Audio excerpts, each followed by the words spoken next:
Hi friends, today I am here with a very important topic in English grammar, subject verb agreement. It is a very common topic. If we know the basic rules, we can use simple sentences or we can speak English without making mistakes. So before discussing about subject verb agreement, just first we will try to find out how to identify subject and verb in a sentence. The first sentence, Raju writes a letter. First, we can find out the verb of that sentence. The action, which is the action word in that sentence. Writes. Yeah, now ask yourself, who is the doer of that action? Raju. Raju is writing. So, Raju is the subject and writes is the verb. Now, the mouse ate the cheese, which is the action word. Yeah, ate is the action word. And who is doing that action? The mouse, subject. The man hit the wall. The verb is, the action is hit. And who's doing the action? The man. So the man is the subject and hit is the verb. So now we know how to identify subject and verb of a sentence. Now our topic it is subject verb agreement. That means always our subject and verb want to be friends. They should be in an agreement. Then only we can call our sentence as grammatically correct one. So to write or to speak grammatically correct English, we should know the basic rules of subject verb agreement. So let's start. We will discuss about the main rules of subject verb agreement.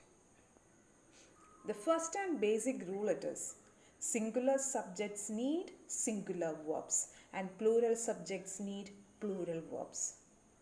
Look at the example. The car looks expensive. The car is the singular subject, just one car. Looks expensive. Looks, it is the singular verb. Now, you have to be very careful when we are adding s or es car with a noun, it will become plural. Car, singular, plural it is cars. Dog, dogs, isn't it? But when we are adding s to a verb, it will be singular. That you have to be very careful. Okay. Now, the cars look expensive. We go to the beach on Saturdays. He goes to the beach on Saturdays. Now, our first person pronoun and second person pronoun. Always, English people, they give a lot of importance to I and you. So now I told you, singular subject will take singular verb. I is singular, but always it will take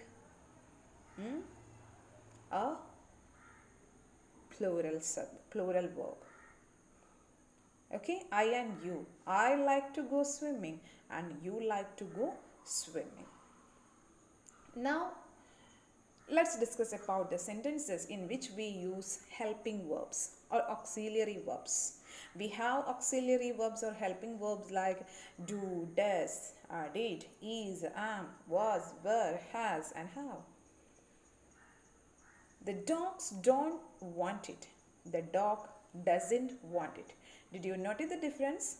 The dogs, when we are using helping verb in a sentence, we should be careful in that the helping verb will agree to the subject. We don't want to focus on the main verb. The dogs don't want it. The dog doesn't want it. In the first sentence, plural subject, do not. Second sentence, the subject changed from plural subject to singular subject. So automatically the helping verb changed, but the main verb remains the same.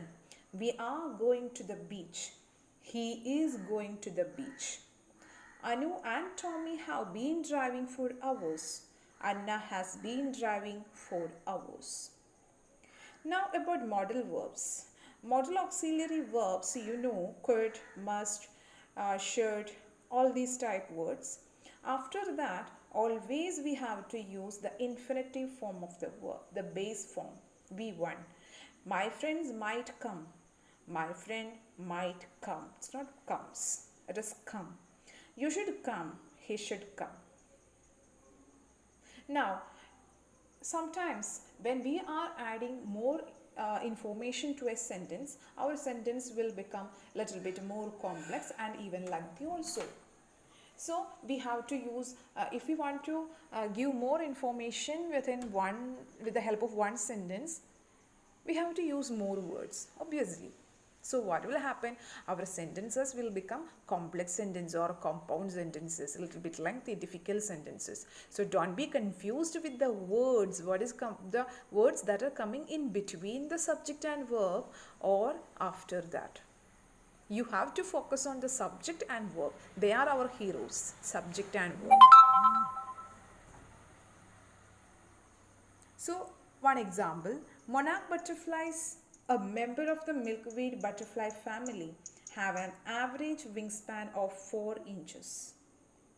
Monarch butterflies, we are speaking about monarch butterflies who is having an average wingspan of 4 inches. We are not discussing about milkweed butterfly family. That gives an extra information in that sentence.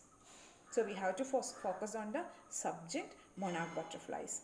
The students along with their art teacher are going to the exhibition. So the main subject, it is the students. The speaker wants to give one more information that the art teacher also went with them. That's all. But he wants to speak about the students. Yeah. Thick fog in the mountain valleys creates difficulties to travelers. We are not, in that sentence, who is creating difficulties to the travelers? It is thick fog, not mountain valleys. So the main subject is thick fog. So with the on the base of thick fog, the verb difficulties. Now, indefinite pronouns. You know indefinite pronouns. Everybody, nobody, everyone, either, neither, all these words, isn't it? So, these indefinite pronouns, they always take singular verbs. Everybody wants to be loved. Nobody likes to be left out. Yeah. Now, compound subjects. In compound subjects, what is compound subject? That means when we are adding two nouns by using and or like that, isn't it? So, my mom and dad are proud of me. In the first sentence, my mom is happy for me. Just only one subject, my mom. Now, you say in the second sentence, my mom and dad are proud of me. Two are there. We joined mom and dad by using and. Peter or Paul is coming. There are, we can see two nouns there, two names. But Peter or Paul is coming. Both will not come. Only one person will come. But in the next sentence, Peter and Paul are coming. Both are going to come. Now, gerund, ing form coming as a subject. Playing football is fun.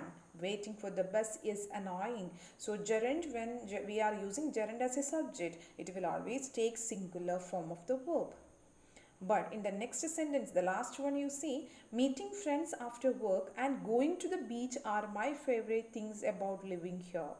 So, there we are using two part, isn't it? Meeting friends and going to the beach. We are indicating two instances. So, we have to consider it as plural. The next one, group nouns. Group nouns or collective nouns. The team is organizing the event. The team are meeting today. The teams are meeting today. My dear students, when we are discussing about group nouns, you have to be very careful because the same words, for example, team or class or family, the same word itself, it can come as a subject also or plural also on the basis of the meaning of that sentence. Okay, the team is organizing the event. In that sentence, the team, that means as a whole we are telling about the team. Okay, as a whole the team is going to organize the event. In the next one, the team are meeting today. That means it's not like that as a whole, as a team, but the members of the team are going to meet today. Next one, the teams are meeting today. What happens, there are so many teams. So plural. There are some words which looks like plural, but they are not. For example, the news, the mathematics, physics. Okay, the news is interesting, mathematics is my favorite subject. Now, in some sentences, sometimes the verb will come just after the verb. Then again it will be complicated, isn't it? Some sentences which starts with a here and there. There are 10 boys in my class. There are many plants in your garden. There is a plant in the garden. In that, there are many plants in your garden. Plants, that is the subject. So we have to focus on that, and then on the basis of that R will come. Now, the car which belongs to my brother is not very clean. What is not clean? It's not my brother. Yeah, car is not clean. Next, the new features of the car are impressive. What is impressive? It's not my car. The new features. Yeah, plural, features. John or his brothers go home every week. Okay, what is the rule in that? When two subjects are joined by either or, neither nor, not only but also, or. The subject must agree with the second subject. You have to see the subject which is coming near to the verb. Okay, you don't want to give much focus to the first one. Sometimes the first one may be singular, but you have to see the second one. If the second one is singular, you have to use singular verb. If the second one is plural, you have to use the plural verb. Yeah. One of my friends has a fine collection of stamps. I have so many friends, but all my friends are not having fine collection of stamps. One of my friends. So it is, we have to consider it as the singular. The first one, the poet and leader is seriously ill. The poet and the leader are seriously ill. In the first sentence, the poet and leader both are one person. The leader is also a poet, or the poet is also a leader. One person. But next sentence, the poet and the leader, there is a poet also and there is a leader also. So that's why it will come as the plural.